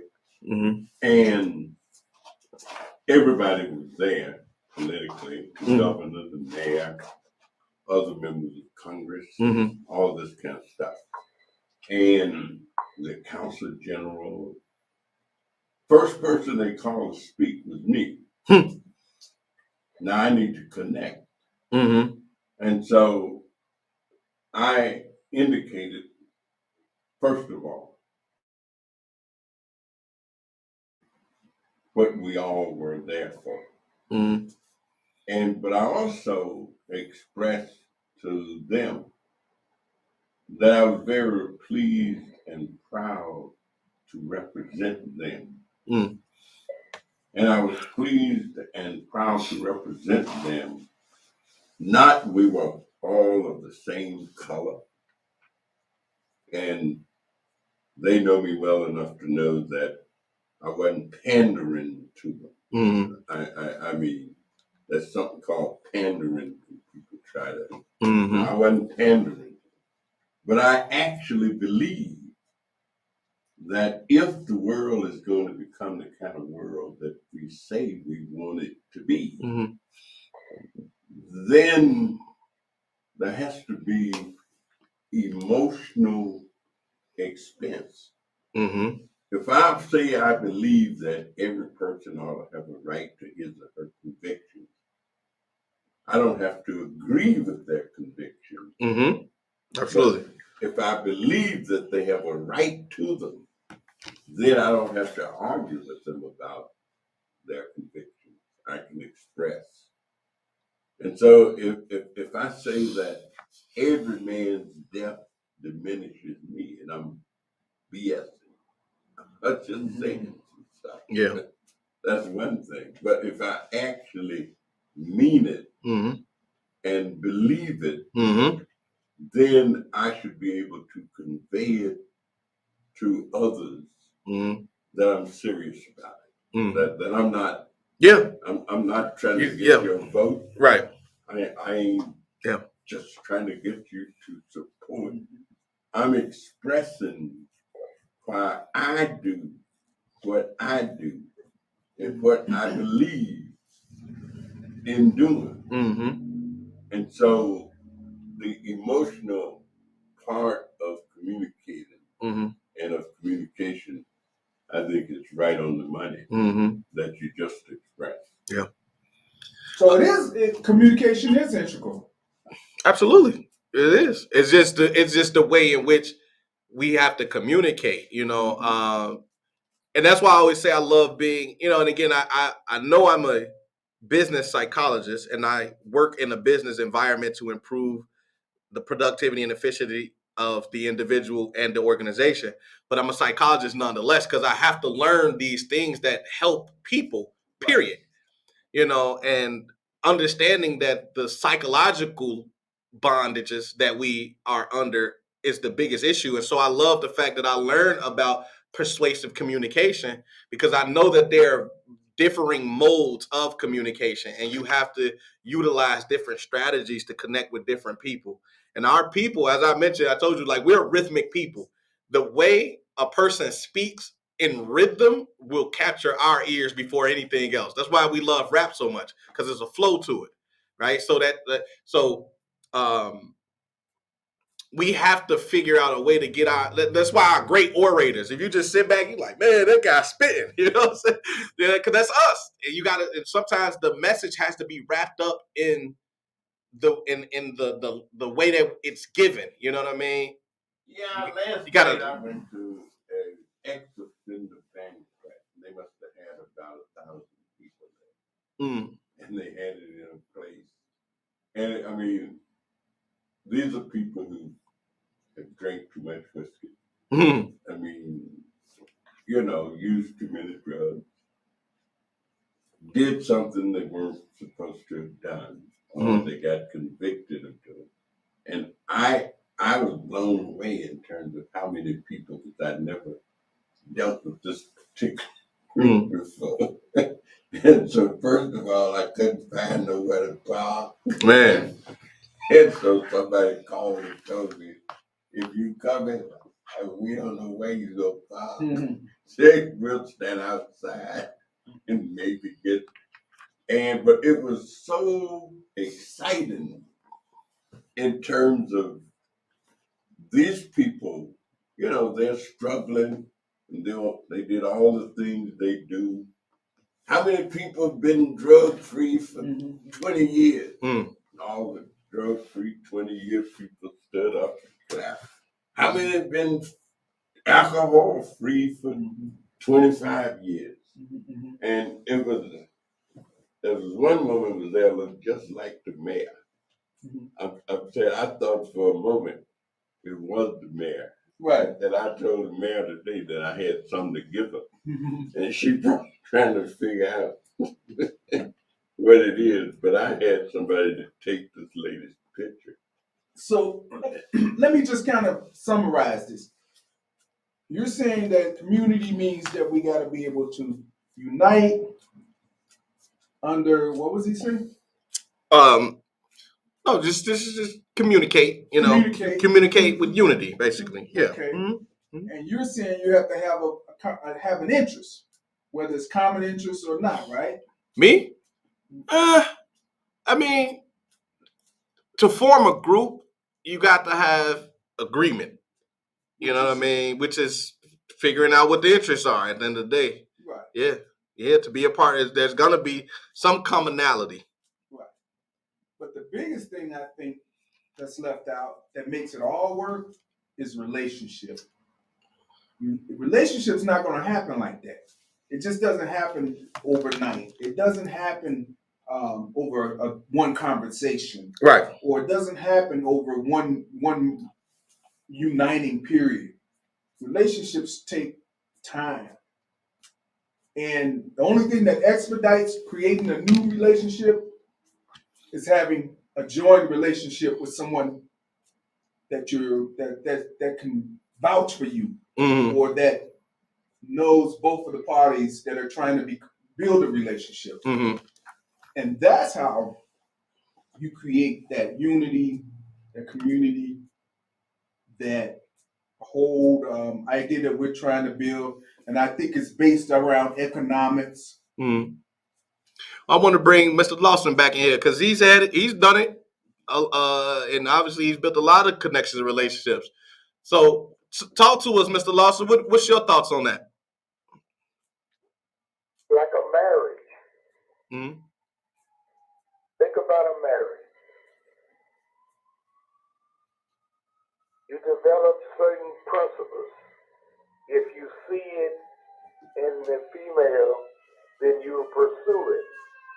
If you do not, you would change and find one that has those attributes that you're thinking about. Mm-hmm. So, first of all, you got to know yourself. Absolutely. Yeah. Absolutely. Knowing yourself, then you can branch out. Absolutely. Because that whole thing will take time when you don't have time. Mm-hmm. So you got that certain thing you're looking for. Is the commitment from whosoever you're talking to. Mm-hmm. What is their baggage? And everybody got a little baggage. Is it so that the person can't give themselves enough time for what you need to work your program? Mm-hmm. Or do you steal a little time from him and a little time from the next person to develop what you want to do? Mm. Those are the first steps. Because remember, you already know what you want. Mm-hmm. So you're starting to put the pieces together to accomplish what you want to accomplish. I want to echo that a little bit before I go to the Zoom. I forgot who this was, but this guy told me something, man, that was so profound to me. And I'm like, I want to use that for the rest of my life. And he said, when I meet somebody, I ask them 3 questions. Who are you? Where are you going? And what are your values? He said, if a woman approaches me and she want to, talk to me, that's what I ask her. I'm like, well, damn, I ain't never asked a woman that. You know what I mean? Now, I'm 34 years old, so you know what my man be headed when I first meet a woman. Now, we ain't got to talk about that, though. You know what I'm saying? But still. So, but it made so much sense, though. You know what I mean? And so for you to say you got to know who you are, that's very important. Because another thing that it made me think of, everybody can't go. At this point, the people that are tapped in, that really enjoys the conversations that we have, these are the people that's trying to go. And everybody else got to get left. And that's okay, because even Harriet Tubman had to shoot some people. So with that, I want to go ahead and go to the Zoom. What's going on, y'all? Talk to us. Well, I would like to say this time, and I wanted to ask the congressman, what do we do when China take over Taiwan? What do we do if China takes over Taiwan? What we got to do is try to prevent China. The question in terms of Taiwan and China is similar to the question of Ukraine and Russia. Mm-hmm. There are Chinese who believe that Taiwan should be a part of China. And there are Russians who believe that Ukraine should be a part of Russia, as well as everything else that's nearby. And the United States' position is that these countries ought to be free and independent and should not be dominated by the bigger countries who want to incorporate them. And so if we're saying we believe that freedom ought to exist not only anywhere, but everywhere. Mm-hmm. And then there are others who don't believe that we can be the policeman of the world. Mm-hmm. And that's what freedom means. And the only way we can help guarantee that is to use all of the diplomatic skills that we can muster, Mm-hmm. use all of the moral suasion we can provide, and provide all of the help that we can provide to these smaller countries to help them be able to survive free and independent. And that's what I believe. That's what I believe that we ought to be doing. That is what I support. And that is my course of action in terms of dealing with foreign affairs. And that's my belief.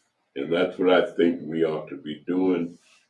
And we should keep trying to make sure that China will let the Taiwanese make their own decisions, and that Russia will allow and let the Ukrainians have self-determination and make their own decisions. I saw that they're meeting in Belarus for diplomatic talks. What do you think about that? Well, I think Belarus is the same. Right now, they're focused on Ukraine. And if they get through doing that, then they'll move on to Belarus. I mean, I studied Russian history, and I've always been intrigued by it. Mm-hmm. And I think Mr. Putin studied Russian history. And I think he's trying to associate his actions with those of Lenin, those of Stalin, Dictators. those of Khrushchev. And let's take over and be the dominant force in our region and the most impactful force on the face of the earth. That's what I think they Man. Well, I mean, that's life. I want to go ahead and as we get ready to wrap up, we do this thing every Sunday from 6 to 8 p.m. Man, listen, we had a very, very, very, very, very great Black History Month this year, man. But, Black History is every day. You feel me? We do this thing 365, 24/7, because somebody doing something right now that ain't never been done before. So, to have so many incredible people to be able to come on. We had Dr. Kim Dulaney, then we had Liz from 40 Acres. Then we just had a conversation amongst ourselves, but that was riveting as well. And now we ended it with Mr. George. You know what I mean, Lawson, and this thing is it was a beautiful month right here. And I also got to acknowledge the fact that the show is growing, and we're getting more ears and attention on to what we're doing here. We're about like 32 shows in. So, you know what I mean? The growth is incredible. And I just appreciate everybody for, stopping in, listening in, tuning in, commenting and everything. And that goes for the people on the YouTube as well, because we do this on various channels, YouTube, Facebook, and the Zoom, and you can interact any way you feel is most comfortable for you. And before we take it all the way out, we always go through the Zoom, and we would like individuals with a final thought to just drop that on us, so we could have something to think about. So, Steve, you can go ahead and read off the names, and we go in order like that. All right, Ms. Jacobs, you have anything you would like to say? Yes, I would say, thank the Lord. I think we are growing in the community, connecting, relationships, and just coming together. That's my motto. All right. Ms. Houston, how about yourself?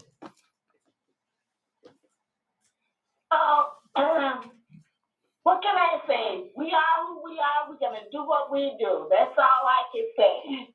Hope for the best. Hey, Tiny, where you at?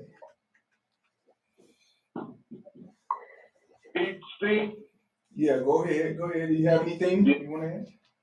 I just want to say, I'm glad to be around like-minded people. I hear you. Amen. Yes, sir. I hear you. Tamika, you're there. Tamika, I don't think so. How about Yvonne? Somebody called my name. I heard my name. Yes, Yvonne. We were just wrapping up and said if you have any closing statements. Is that me? Yes. Thank you all so much for a lively conversation. I will be back to add my voice to it. DeAndre, I've met while he was campaigning for alderman a couple of years ago, and I approve of everything he's doing. As a bright young man, and he's great for our future. I really understand the work that he's doing, and it's a young person that we need to be in office. I don't want to do it. It's not for me. But personally, I understand what he's doing, and it's great that you all are doing this work. Thank you so much. Absolutely. Thank you. How about yourself, Barry? Where are you? Hey, guys. When we were talking about economic development and cooperatives and bringing people together for people on a block and doing some service together or business together or whatever it is, I think someone, perhaps the congressman, said we need a vision. And so I want to say that to me, the vision is the story of Peacebrook, which is the story of people coming together and helping each other. And I think a great way to start is for people coming together and providing a service. All right. That's where I'm at. Hold on a second. How about Cora? You have anything?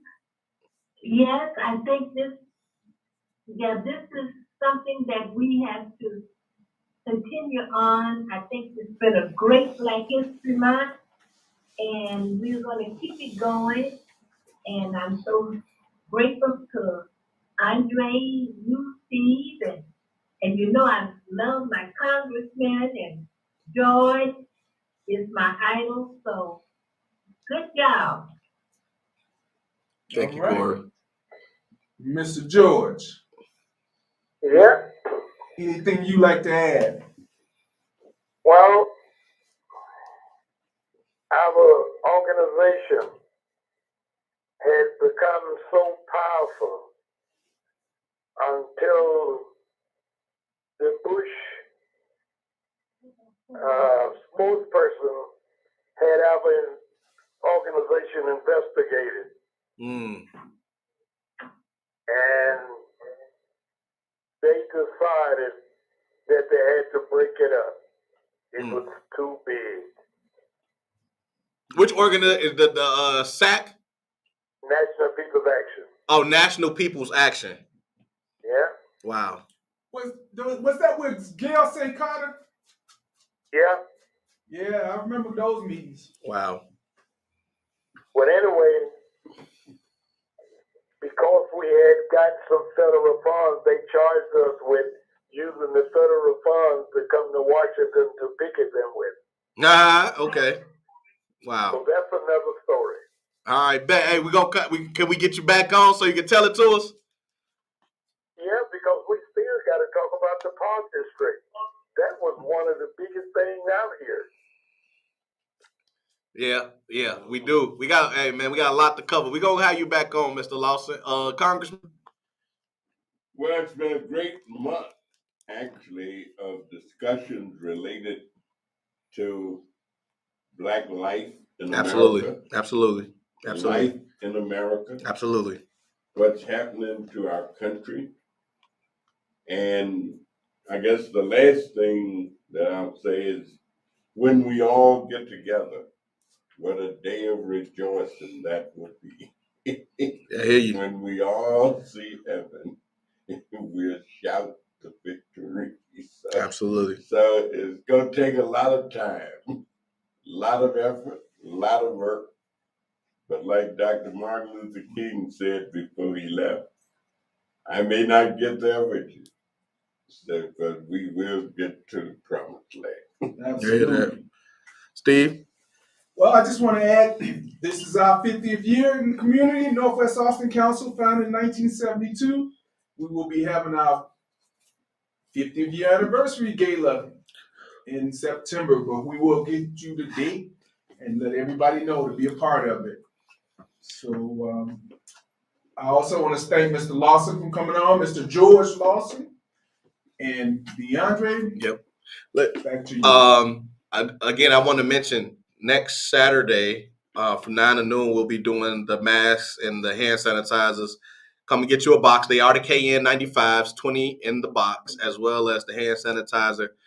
And again, share that for the individuals that you know needs those things, because we have them to give out to the community.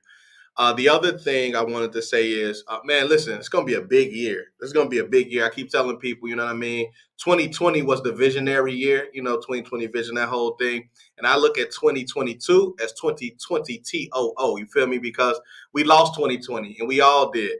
But 2022 is where the vision that we all had for 2020 is manifesting itself. So it's going to be a really big year. So a lot of things coming. In fact, one of the things I want to mention is at the end of March, the end of April, we will be putting together a generational forum. We're going to have two individuals from generations sit down with one another and have a discussion about their life experiences through the generations. And then after that, we're going to have a true generational forum in which we're going to have multiple individuals from different generations discuss things such as politics, sex, religion, finances, and mental health, And so I'm looking forward to both of those things. That's going to take place at the end of April. We're going to keep you posted about those things. And the last thing I'll say while I wrap up is Dr. Kim Dulaney said that Black History Month should be a measuring stick for us. Every time that this month comes around, we should look and see where we currently are. Yes, we have made strides.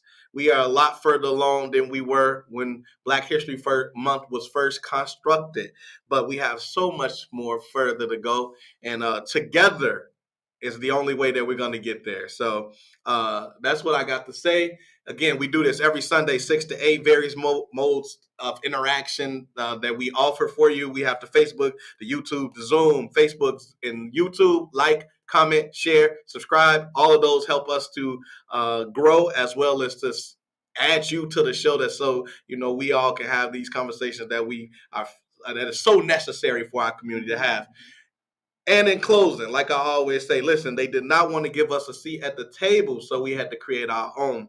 Thank you for allowing us to welcome you to Northwest Austin Council. Have a good night. Good night, all. Keep up the good work. All right. We will do.